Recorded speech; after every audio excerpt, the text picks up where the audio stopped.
So let's talk about who gets in and why. And you will notice I'm starting on the NCAA recruiting page. This is because I think it's important for everyone to understand how athletics plays into the recruitment and admissions process. It's one of many components. We're going to go over a ton of them, but I want to start with this one because it can be such a big factor. So the NCAA, they have these divisions set out for schools, and this is not the time or place to talk about those, but a couple things you should know. A school can have different divisions in teams. So they can have a D1 basketball team and a D3 soccer team, we'll say. Why does this matter? Well, if you look at how many students make up the average percent of student body participating in sports, 4%. D1 schools tend to be large. They're usually your larger state universities. Then you look at D2 schools, 9%. And then you have Division 3. This part is so interesting. The average percent of the student body participating in sports is 26%. That means that one out of every four, more than one out of every sport of those students is likely an athlete. And that's just the average. You're going to have some that are a lot higher and some that are a lot lower. Now, you can look more into this. I'll have a link to the NCAA just so you can see the awards and things like that. But what I want you to know, because I'm about to show you a pie graph, I want you to know these numbers and have them in your mind. All right, so let's go to the pie graph. So this is just a simple pie graph. There's actually no data attached to it, but it's great for the purposes I want to use it for, which is to show you how this process works. So for a lot of schools, 44% or more are going to walk through the front door. Of the applicants who are going to attend in the freshman class are going to walk through the front door. That means that these students have the GPA and they have the test scores that are going to be in alignment. They're going to do great essays and have great recommendations and whatever. And those are the students that are going to come in straightforward, straight shot, here you go. But I want you to understand there's a lot of other ways that people get in. So we'll just say this 19% happens to be athletics. So what does that mean? So for an athlete to come in, the door gets a little wider. It doesn't break open, but it does get a little wider. What does that mean? It means that for coaches, the students that they recruit have to be able to meet certain benchmarks, but the benchmarks may not be as high as they are for the other students who are walking in the front door. They still have benchmarks, which is why if you are trying to be recruited for any type of sport, one of the first things the coach is going to ask you for is your transcript. And they may ask you for your test scores because they're not even going to want to talk to you if they can't get you in. Each coach has a few exemptions. That's a different thing. But you really, if you want to go to a particular school, you need to keep those grades up. And then you have, we'll say this other group is a diversity group. What does that mean? Well, diversity comes in a whole bunch of factors. So schools could be looking for age diversity, meaning they want students of different ages to come in. Maybe they want to have students who are older come in because they offer a different perspective.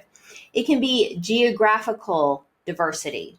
So I attended a talk at Vassar, and they were very open about trying to get students from, I believe it was North Dakota. It was either North or South Dakota. And it was fascinating because they were very open. They're like, we have students from everywhere in the nation, but this one state. So if you know anyone who wants to go to Vassar and is from this state, have them apply. And if you listen to the interview with Park Muth talking about international relations, same kind of a thing. Let's just use University of Virginia because that's where he did admissions. If you applied from a neighboring, like a bordering state, we'll say North Carolina, or you applied from Wyoming, are you going to be read the same way? No. Why? Because they don't have as many applicants from Wyoming. So yeah, you may actually have a better chance of getting in to University of Virginia if you're coming from a place that they don't have a lot of applicants from than opposed to North Carolina where they have a ton of applicants. So, and the same is true for international. Anyway, we're going to talk about international yet. So diversity also can include religious beliefs. It can include activities.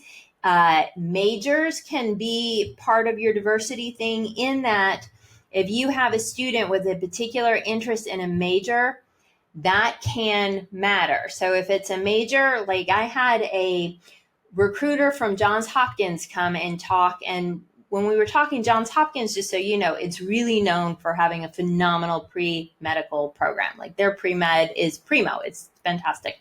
But they weren't looking. She was not looking for that. What she wanted were liberal arts students. She was trying to increase the diversity of the applicant pool by saying, hey, who do you have who's interested in English or in history? Can you send me some of those kids? We're really looking to diversify our incoming class in terms of their interest. So you see that part of diversity, which is very, very cool. So if you have, again, a major you think is unique that other people aren't interested in studying, or that is different from what other people in, pay attention to that. And then, of course, you have racial diversity, income diversity, all kinds of things.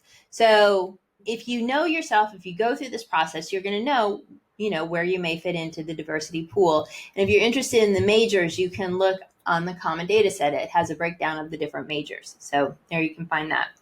And then let's say you have 8% of the student body, maybe they are coming from international. So schools, if they have international students, they may have, 1% to 10%, maybe 12% of international students.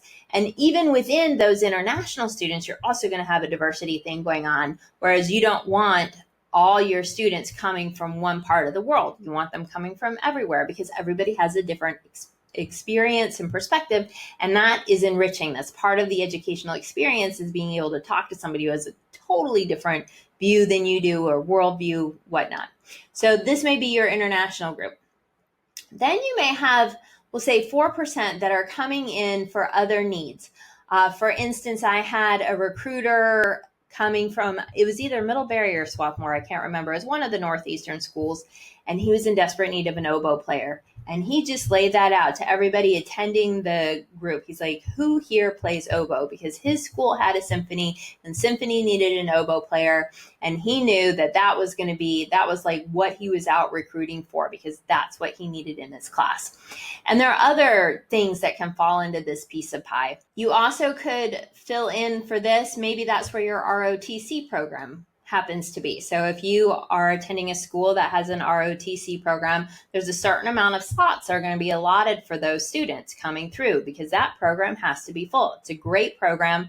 I talk about it in a different video. ROTC will pay for your education, and in return, you owe them years of service. So to have your ROTC program, you're also going to that's going to make up a certain point of the pie. And then this other percentage, this is where things get really interesting, because this is if you know somebody on the board or a major donor. You can use those relationships to leverage admission in some cases, not all, but in some. And I have seen that work where, one of the people who was on the board of governors said, hey, I want this student to come in.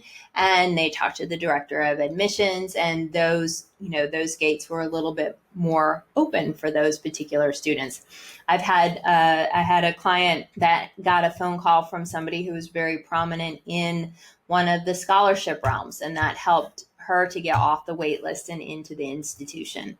So there's lots of different avenues that you can get in. Schools are also going to have, within different percentages, a certain amount are likely going to be Pell Grant recipients, which means that may fall under your diversity numbers, the Pell Grants, where those are students who are coming in with super low socioeconomic position and a high need.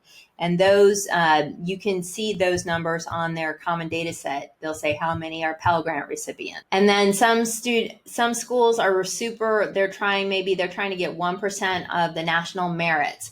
So if you look at University of Alabama, I believe they give a full ride, or maybe University of Mississippi, or perhaps both of them. They may give a full ride to people who were national merit finalists. And that's a great way also to get in the door of different places. So I bring this up because I want you to see how diverse the pie is. A lot of people just assume the information that they see on that front page is representative of what's going on, but it's not. The admissions director is behind the scenes balancing all of these different things. They're working with the Department of Athletics. They're working with, the different deans of the schools. And they're all having conversations about, what the incoming class needs to look like. And so they may say, we want this and we want that. And whatever the school wants, That's what the dean of admissions tries to bring to the university or to the college. In addition to everything else that I've mentioned, there is also one factor which plays out throughout the admissions process, and that is full pay. If a family can pay the full tuition and does not require any financial aid, that definitely works in their favor in the admissions process, almost regardless of school, whether they say they're need blind or need aware. It always happens that for some reason, a lot of the incoming class can pay. So being full pay undergirds the entire pie chart. So full pay athletes, full pay diversity, full pay through the door. So that's just one other element that cannot be left out of this conversation.